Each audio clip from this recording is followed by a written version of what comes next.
Well, energy our big focus today, and we know that oil prices are up, utility prices at home have been rising. Many people and companies are still looking for ways to cut costs. One renewable energy company called Climate Master uses geothermal heat pumps to heat and cool air and water in your home and your office building.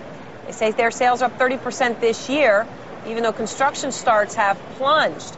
Climate Master's parent company, LSB Industries, up 15% over just the past month. Joining us to talk about what geothermal energy is, what they do, is Dave Ellis, president of Climate Master. All right, David, let me just start. When I hear geothermal, I mean, I think of places like Iceland or things like that. I mean, is this something that works here in the United States, and how?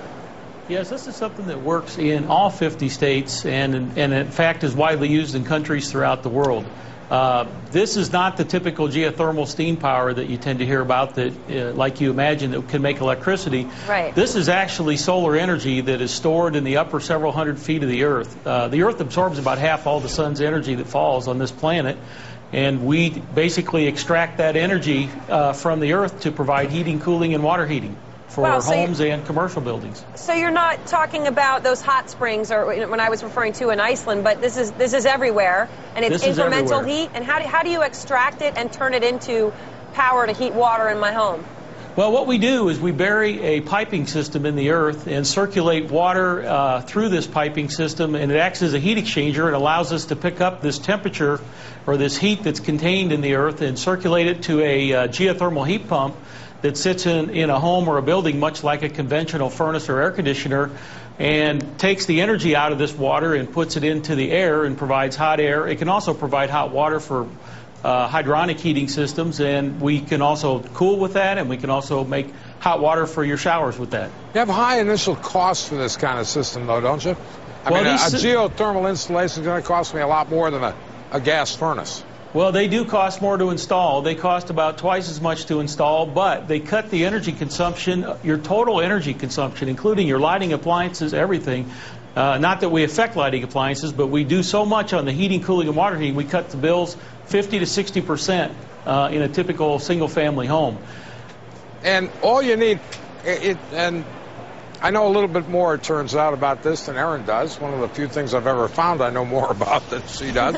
But how far down do you need to go? About 25 feet or less? Well, there are various ways we can put these in. If you have some land, a suburban home that has, maybe an acre lot or more, they might go in horizontal trenches that are put in with a trenching machine, and they're buried 4 to 6 feet deep. Right, you got to get below the frost line. Well, yeah. I mean, we usually sit just below the frost line, which is in the far north of the U.S. is about 3 feet. You go south, it's 6 inches. So, and then but most homes on, more urban type lots, we end up drilling it down with drilling rigs, small, like water well type drilling rigs that typically put holes in the earth 200 to 400 feet deep. Wow. And we pick up the energy right there with a pipe that goes down and back up. We're not pumping any water out of the ground. We're just circulating through this piping system. Circulating water or air? We circulate water. Okay. And if you're in the far north, we may put some antifreeze in with the water. Okay. But in most of the U.S., we can do it with just water. Okay. And there's no geographical limit, so if this is such great stuff, how come more people haven't bought it?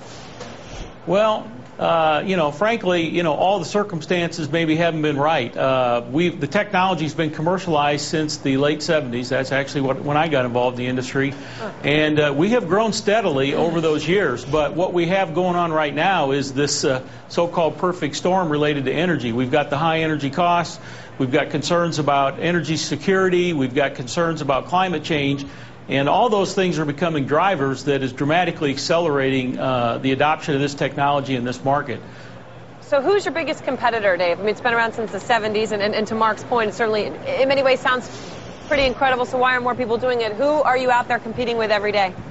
Well, the biggest competitor we have every day are what Mark mentioned, the gas furnaces and conventional air conditioners. That's used in about 60% of all new homes. But no one else does what you do? No.